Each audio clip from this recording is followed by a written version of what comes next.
One of the things that I guess I and other people have discovered is that one of those external contributing factors are lectins. And if you remove certain lectins, you'll start to heal yourself.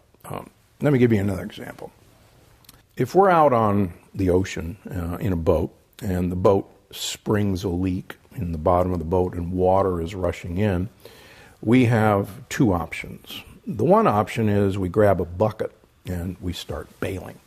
The bigger the hole is, like the old commercial, we're going to need a bigger bucket.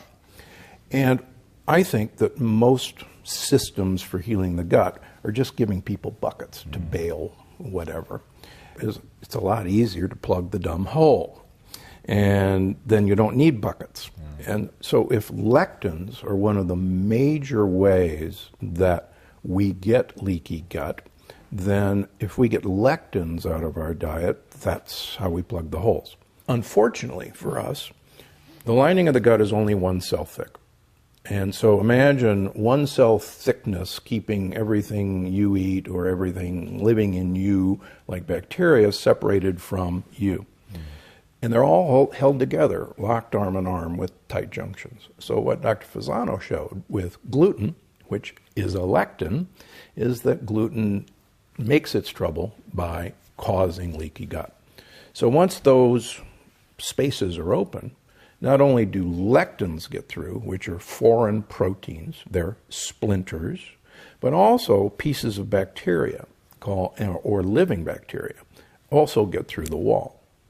Now, on the other side of the wall is your border patrol, your immune system. And 65% of all the white cells in our body are up against this wall. Why are they there? Because that's where the problem is going to happen, if it's going to happen. So when these foreign proteins get across the wall, the immune system basically sounds the alarm, sounds the air raid sirens. We go to threat level 5. We scramble the fighter jets, and we actually go to war status. And as I talk about in the book, that war status is manifested in multiple ways, whether it's brain fog, whether it's arthritis, whether it's depression or anxiety, whether it's coronary artery disease, which is how I got interested in it in the first place. And all of these things come right back to what Hippocrates said 2,500 years ago, that if you want to cure the disease, head to the gut. And I see this, for instance, I had so many allergies as a young adult and in college that I had to get allergy shots. And, you're allergic to things. Well, my allergies were just because my immune system was just on hyper overload. I don't have any allergies anymore. I didn't outgrow my allergies. Through the last 17 years, I've told my immune system to chill out. There's nothing to be interested in here because there's nothing coming across the border. That's super interesting. Probably about 3 months ago, I started getting really itchy. And then just like my chest would itch like crazy, my back would itch like crazy. I'm like, what is going on? Because I'm really religious on my diet. I don't cheat on my diet, but a couple times a year, I'm really hardcore about it. And then it started with a little spot on my neck. And then it was I had to wear long sleeve, everything. I was just one big rash. It was insane. And I've never had anything like that in my life. And so I was like, I know this is something I'm eating. Just in my gut, I can feel that that's true, but I haven't changed my diet. So I was like, what could this be? And before I give you the punchline of what I think it is, when you hear stuff like that, where do you go? Well, the best way to think about your skin is the lining of your gut is actually your skin turned inside out. That's fascinating. And so you have from your mouth all the way down to your anus a tube that's got the surface area of a tennis court. And everything that you swallow is actually outside of you as it's moving through. The inside skin has to do the same functions as the outside skin, and that is kind of keep things away from us, but it's got a fatal flaw. It not only has to keep things out, But it has to let things in, like the proteins and the fats and the sugars that we eat. So that's where the mischief can happen. But when I see someone with an external skin problem, it's always a reflection of what's actually happening in the gut. What is that process? What does it look like? How can people that are watching this now, if they're struggling from something, how do they begin that process of repair? So, I think the first thing you do is get major lectin-containing foods out of your diet. You won't like me for a couple of weeks, but most people, even within a couple of weeks, begin to notice a difference. Now, what are those? They're foods that we actually, evolutionary, were not designed to eat. Beans are so lethal raw that there's very good published studies in humans that they can cause massive bloody diarrhea. And there's some pretty good studies in monkeys, rhesus monkeys and red velvet monkeys, that they can actually cause heart disease and even kidney damage from the lectin content. What's fascinating from a human evolution standpoint is that humans, up until the dawn of agriculture, were actually very tall creatures. Most humans were about 6 feet tall, and our brain size was about 15% bigger than it is today. And if you look chronologically, by 8,000 years, 2,000 years into grain and bean eating, we actually shrunk about a foot, and our brain size has never recovered from 10,000 years ago. So these are anti-nutrients. Grains and beans, that's number one. Number two, 2,000 years ago, northern European cows suffered a genetic mutation, a spontaneous mutation where they stopped making the normal protein in milk, casein A2, and began making casein A1.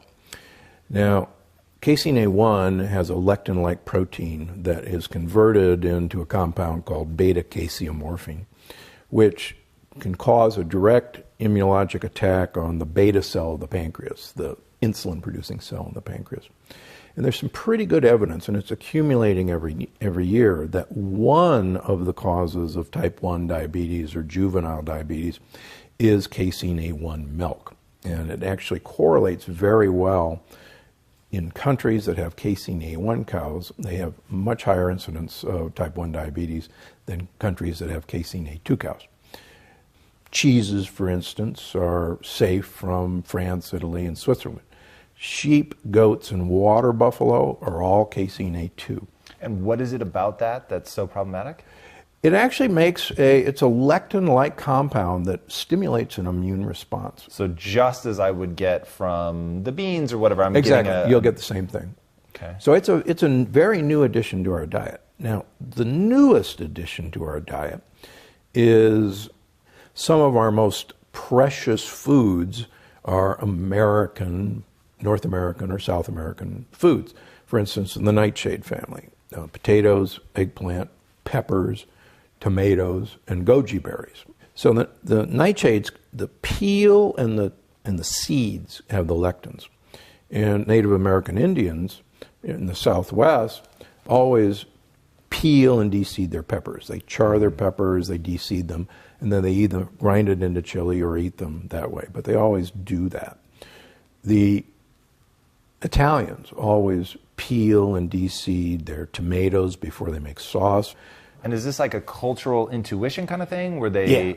What I like to do is I go around the world studying cultures and figuring out why did they do this? How did they detoxify lectins? For instance, rice was invented 8,000 years ago. 4 billion people use rice as their staple. Yet 4 billion people take the hull off of rice and eat it white. And surely there can't be 4 billion dumb people who don't know any better that white rice is bad for them and brown rice is good for them. In fact, they've been taking the hull off of rice for 8,000 years. Same way, believe it or not, up until William and Harvey Kellogg in the early 1900s did the idea that whole grains were good for us.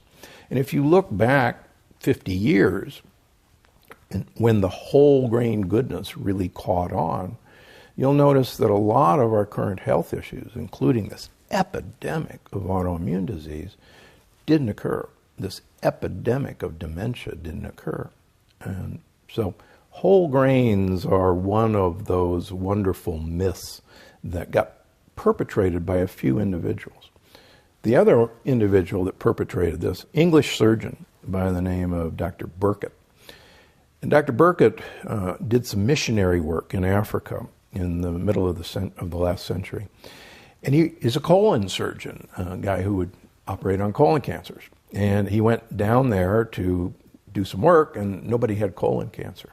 And he actually went around and watched and looked at the bowel movements of these Africans who were eating huge amounts of tubers, things like yams, for instance, or celeriac root, or jicama. And their bowel movements were huge. And he goes, wow, look at they're eating all this fibrous stuff. And it must be that the fiber in their diet is keeping them from having colon cancer. So he came back to England and he espoused the fiber theory of preventing cancer. Now the problem is, in England, they didn't have a lot of these sorts of tuberous foods, but they had tons of what's called insoluble fiber in the form of wheat and rye and barley and even oats. So he didn't know the difference between insoluble fiber and soluble fiber. And so he said, we should all be eating fiber. And so that's actually where that whole idea that the Hall was actually good for you. Now, the ironic thing is he actually died of colon cancer. That is very ironic. Very ironic. There's a saying among surgeons that we always die from the disease we treat. So